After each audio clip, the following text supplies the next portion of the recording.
I'm excited about what I'm going to share with you today. I almost put it off until next week, and the Lord said, "Go ahead and share it." You know, Jesus, and we're going to be. Let me back up. We're going to be in Mark chapter 8. Jesus has just finished feeding the 5,000 Jews. Just finished feeding 5,000. Now, let me tell you how they measured things back in that day. They just measured men. They only counted men. Still kind of like that in that culture. Women, children, they don't mean much. But the men, they're important. So there were 5,000 men. Well, most of those men were married, so that would make it 10,000. And then if their children were there, which they were, you had, say, 3 children. It could have been more, could have been less, but let's say an average of 3 children per family. This 5,000 turns into 25,000 people. That's a lot of people. And these were Jews. And he spoke to them, but let me tell you what he did before he started speaking to them. He fed them before he spoke. And the disciples came to him and said, "What are we going to do, all these people?" Jesus told him, said, "Give them something to eat." And he said, "We don't have anything. And if we went to the nearest store or town," said, "we don't have any money, but even if we did, it would cost so much to feed 25,000 people. What would we ever do?" And he said, "Well, check the crowd, see if there's somebody there that's got some food." And he found a little boy that had some fish and some loaves. And Jesus he gave up all he had. Remember we were talking about giving yesterday? He took little, blessed it, broke it, blessed it, and then gave it out. He had them sit in groups. And then the disciples began to hand out food. And when they were finished, they had 12 baskets left over. Now, these were smaller baskets. These weren't big baskets. But how many disciples were there?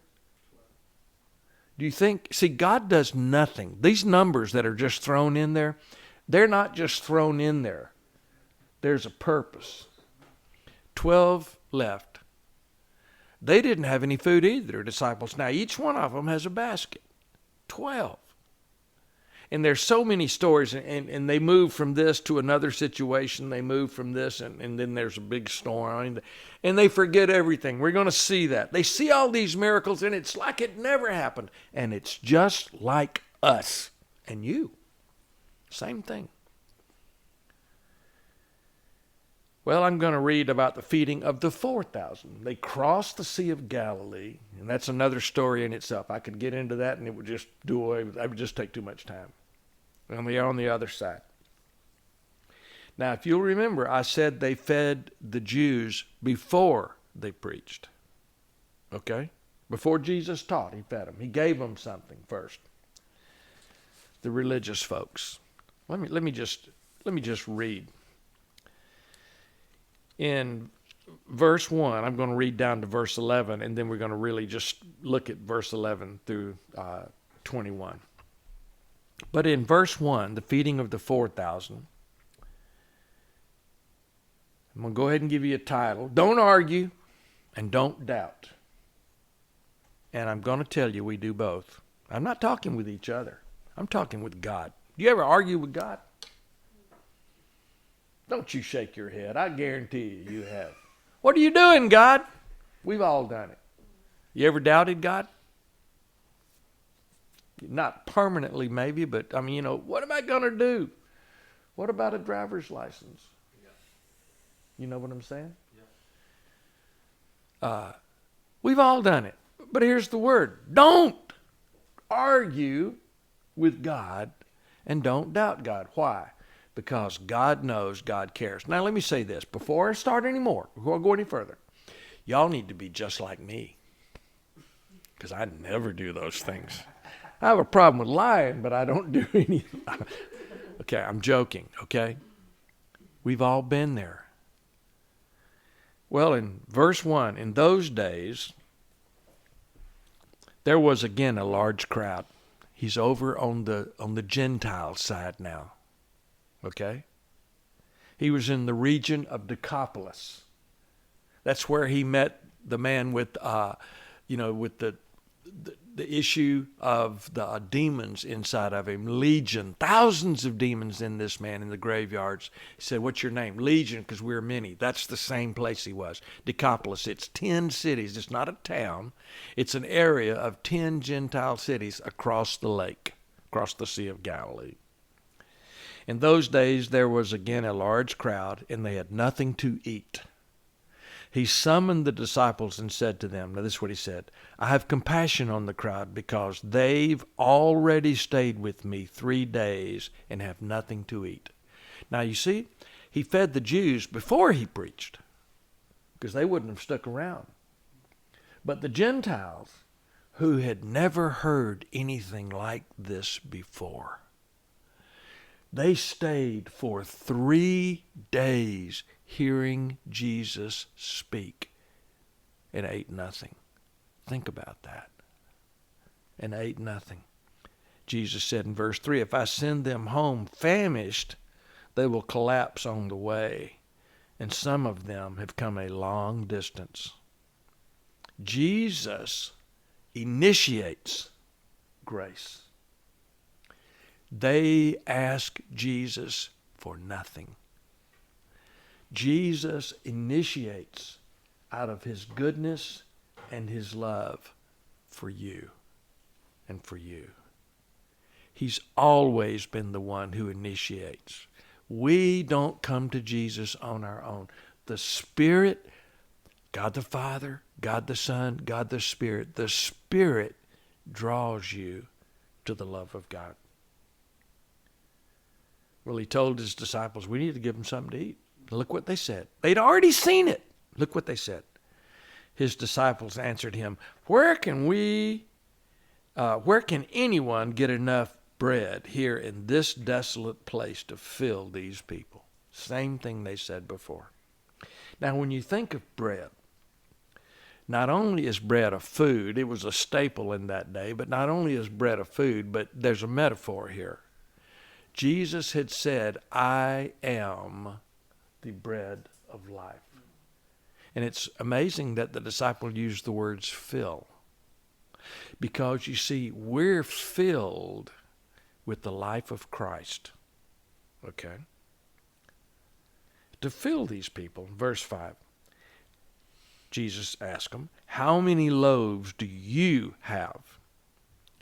And then they said, 7. They said. Then he commanded the crowd to sit down on the ground. They didn't know what was going on, the crowd.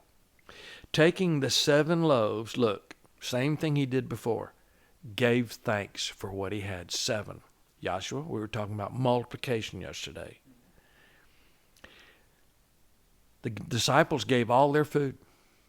Now, the number 7, that's a big number too. 12, there were 12 disciples. This time he uses another letter, another number, 7. What is the perfect number in the Bible? 7. Okay. He gave thanks, broke the loaves, and kept on giving them. Kept on. This is present tense, over and over and over.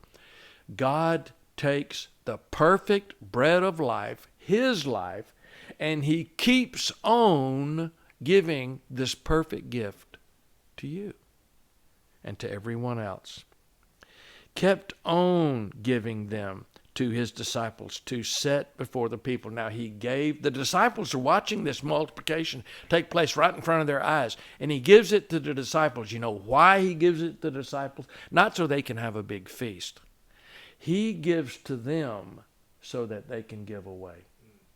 I was talking to your son yesterday, starting a marriage, and I was talking to him about you start it this way. One of the first things you begin to do is practice giving, not just with your money, but with your time, with your being. And as you begin to give, not because it's law, but because you want to, he multiplies. Not only is there enough, but there's abundance. And his disciples are seeing this. And we're going to see it's a big deal. He commanded the crowd. He gave thanks. He blessed. So they served the loaves to the crowd. They also had a few small fish. And so I can just say, hey, we have some fish too. A few small fish. And when he had blessed them, he said, these were to be served as well. And the 4,000, did they have wives?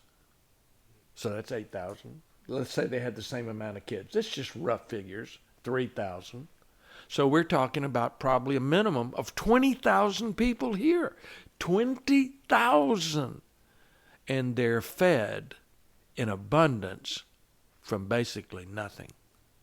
That is the way God does things. This video that you're seeing right now is a good example of that. You know, for many years I traveled around the world. And some of you know that, some of you don't. I spent about 25 years on and off an airplane all the time. You didn't know that. And then COVID hit, and it stopped all of that. And then we started this. And now people around the world every week are watching what we're telling you now. There are people on here from all over America. I see Dossie right there who lives in Wisconsin. And Dossie shares this message, and her husband, Monty, and their children. This is their life. This is what they know, not just believe, it's what they know, and they share it with everybody. Now, everybody's not going to receive this. They ate and were filled. Now, that's a big deal. Jesus, or the Bible says, and ultimately it's the Spirit, empowering the author to write it. And he says, be filled with the Spirit. Do not be filled with wine, for that is dissipation, but be filled with the Spirit. Filled. Filled to overflowing. Filled to overflowing. Then they collected 7 large baskets of leftover pieces. Now, how many baskets did they have before left over? 12. Okay, small baskets. Now they have, amazing, they had, how many loaves did they start with? 7. How many baskets do they have? 7. Now, this word for basket, this is not the same word that was used. It's translated the same in the English, but this word, a better translation for this would be hamper.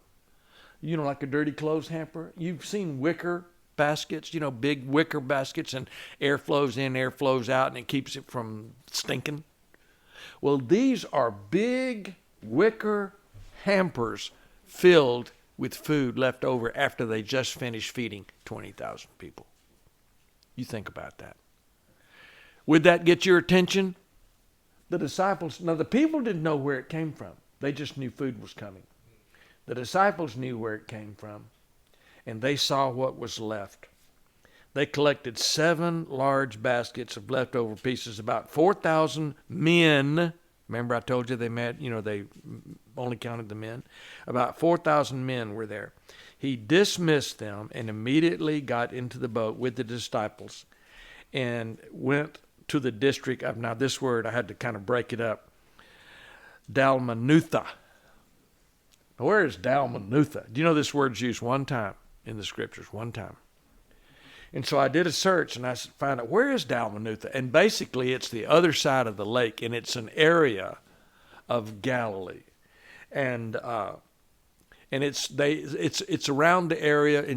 In other places in Scripture, when it's talking about this same passage, it talks about Magdala. Now, does that name sound familiar? Magdala? Mary Magdala, And so that was the area that Mary was from, Mary Magdalene. Now, she was the one that was possessed by demons.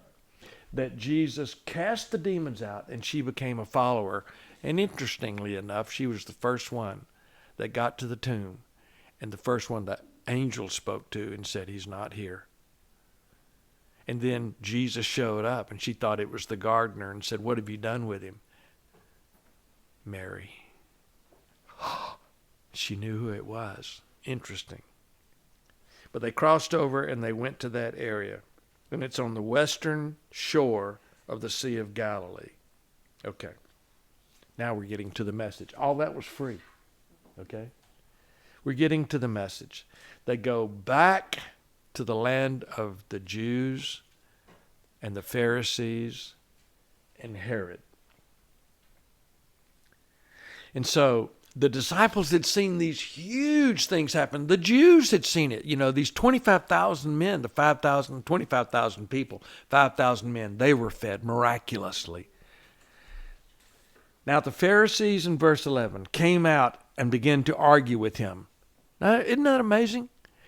Can you imagine the tales that went out of those people that sat and heard Jesus teach and talked about how he miraculously fed them? And they go around the area sharing it with everybody. And you would think that everybody would be thrilled and want to know what's going on. Andrew, we're in Mark 8:11. But they didn't. The Pharisees, the religious leaders, the preachers, they came out to Jesus and they didn't have questions. They had arguments. You see, they didn't want to learn. They know. They came out and began to argue with him and demanding of him a sign from heaven to test him. They demanded a sign. Now, you know, it's really, you're going to see in a minute, but what do you think Jesus did when religious folks come up demanding a sign? He says, no. Everybody else, every place he went, saw signs and wonders, miracles. But when these religious folks, have you wondered why that many times people never see anything miraculous? First of all, they're not attuned to what's miraculous.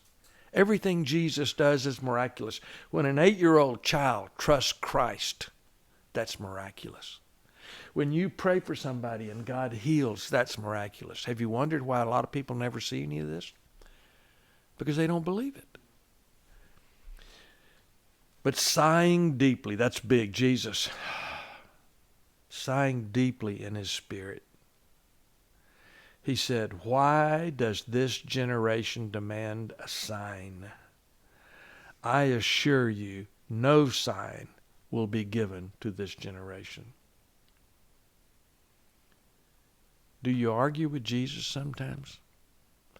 When things are happening that you don't like? All right, there they were. They were in the wilderness. I've been there. I've been to this place. I'm going to tell you, there's nothing close now, and there was really nothing close then. But now we have cars, and we have buses, and we can move around. Then they didn't. They walked. They weren't riding a horse. They didn't even ride a camel or a donkey. They were walking.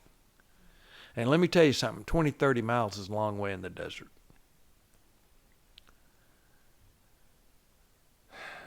And he says, no sign will be given to this generation.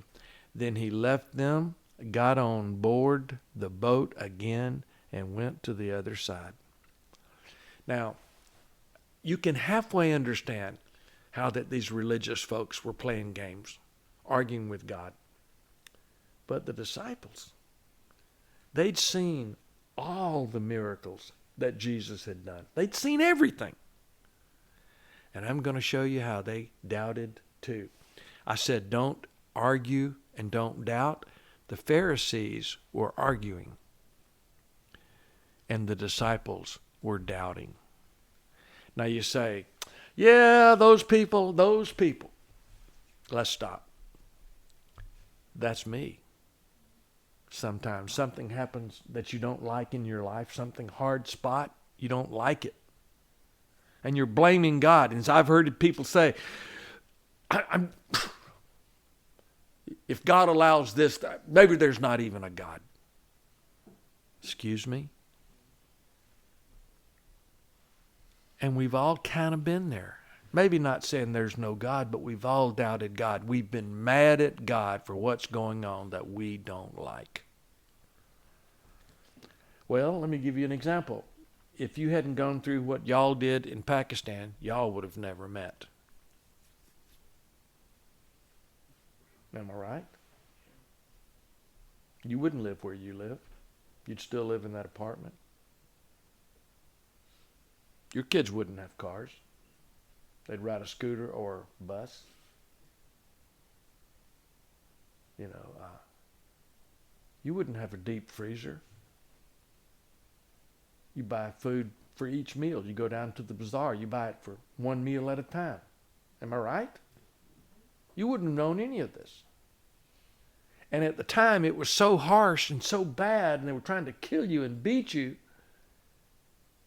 And yet, I don't remember you ever blaming God. I never really heard that coming from you. That makes me really proud of you. I can't say that about me.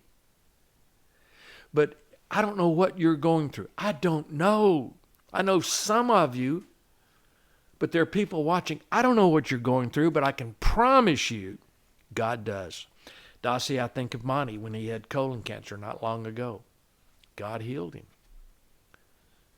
Who used a drug that Howard McMahon, my doctor, was telling me about it for a long time. He took ivermectin. How can you explain it? You can't! Except, I'm sure that was a terrible day when you got the diagnosis. And now it's a testimony. I don't know what you're going through, but I'm telling you this. The God of creation knows and cares. And ultimately, worst case scenario, quote unquote, is that you're going to live in glory for eternity. Blessings from God. The love of God you'll know as you're known fully. Okay. Verse 14, they're going back across the lake, going to the other side. And it says in verse 14 about the disciples, they had forgotten to take bread. Now, they just had 7 huge hampers full of food left over from feeding thousands. And they forgot to take bread. Sounds like me. They'd forgotten to take bread, and they had only 1 loaf with them in the boat. Now, how many were in the boat? 13. 12 disciples and Jesus. I've been on a boat that was made just like that, and I went all around the lake. You know, the Sea of Galilee is only 6 miles wide, 13 miles long. We think it's this huge thing. It's not. It's only 60 feet deep at its deepest point. It's actually a small lake. And they're coming back across the lake in this boat, and they only had 1 loaf. Now, they just fed 20,000 with 7 loaves. Think about it. Then he commanded them, watch out. Beware of the yeast of the Pharisees and the yeast of Herod. Yeast of Herod. You know, the yeast of the Pharisees and the yeast of Herod, we're talking about a group of religious people and a group of secular people. There's the yeast of religion and the yeast of secularism. And they're both bad. And we fall for both of them. The secularism says, I don't believe that stuff. That's crazy. And religion says, I don't believe it's like that. I believe you have to do your part. Somebody comes along and initiates all this grace stuff, and he does it for everybody, even when they don't believe, even when they're doing vile and wicked things, and he loves them. Yes, he initiates to people that don't deserve it. He loves people that don't deserve his love. He pours his life not just out for, but out into people that don't believe. And when they believe from the inside out, not from the outside in. Paul said, when it pleased him to reveal himself, he said, in me, so that I might preach him in the family of man, the Gentiles, the nations. He's going to tell them who they were. You say, well, you don't become that until you pray the prayer, until you believe. No, that's not right. You believe what he's already done. Now, there are people that don't believe what he's already done. I sent a message to one of my grandchildren today. I love all my grandchildren. And this is my message for my grandchildren. It's my legacy. This is my message for them. Know who you are and walk out of who you are. And I told this particular grandchild, God has called you for such a time as this. Whoever you are, wherever you are, God has called you. You. For such a time as this. You're somebody's grandchild. But more than that, you are a child of God. God has called you wherever you are for such a time as this. I don't care who you are. I don't care where you are. I don't care what you're going through. You're special. And you've been set apart to be a blessing for others. Well, what had they just seen Jesus do? They'd just seen him turn 7 loaves into 7, feed all those thousands with 7 hampers left. They'd just seen that. Verse 16, they were discussing among themselves that they did not have any bread. Now we already know they had 1 loaf. Aware of this, he said to them, why are you discussing that you do not have any bread? Do you not understand or comprehend? Then he says this, is your heart hardened? Now let me show you. Okay, the Pharisees had hard hearts. Herod, King Herod, who was a secularist, he had a hard heart. Now this is the tragedy of it all. The disciples who were spending every day and every night with Jesus, they had hard hearts. You know, because a hard heart is not because we're bad people. It's because, ready? This is what causes the heart to be hardened. We choose not to believe. You see, belief is a choice.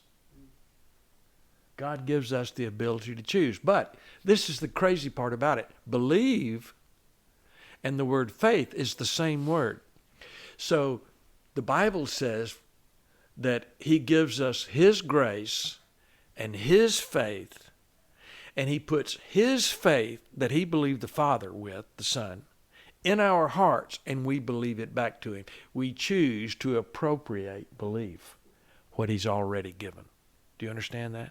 Even your believing, even though it's a choice to use what he's already given you, the ability to believe him. And to believe him for big things. Then he says in verse 18, do you have eyes? He's just said, what have you already seen? Look here. Do you have eyes and not see? Do you have ears and not hear? You've seen me take the bread and the fish and bless it and break it and share it. You've seen it with your own eyes. You've heard the people say, thank you for what you're giving us. You've heard it and you've seen it. Do you not remember? Do you not remember? That's what he said. When I broke the 5 loaves for the 5,000, how many baskets full or pieces of bread did you collect? And the answer is 12. 12, they told him. And when I broke the 7 loaves for the 4,000, how many large baskets? See, this time he's differentiating. This is a hamper. This is what they would catch fish when these fishermen, and they would throw them in this big basket.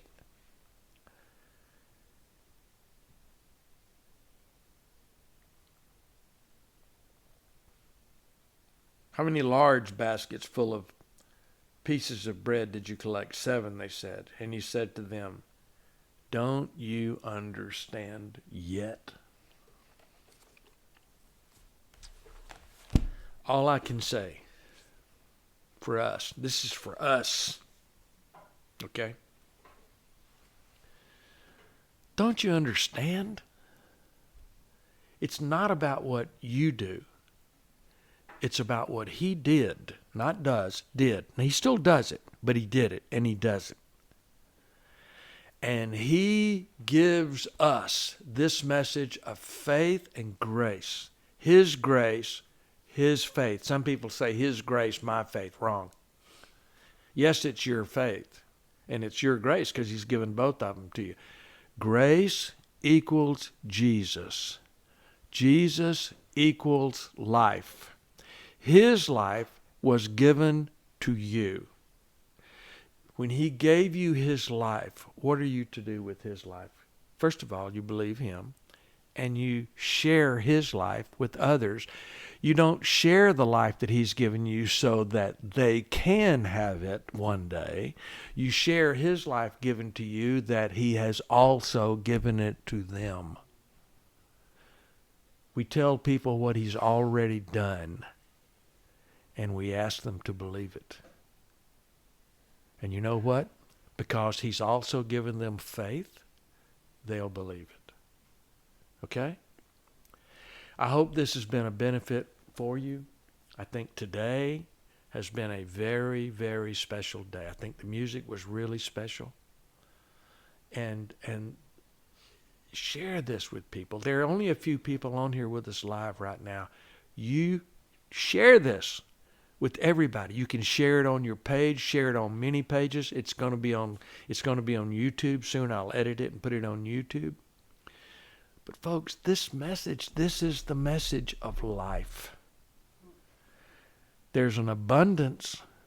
It's given to all. Nothing has changed. Don't be like the Pharisees.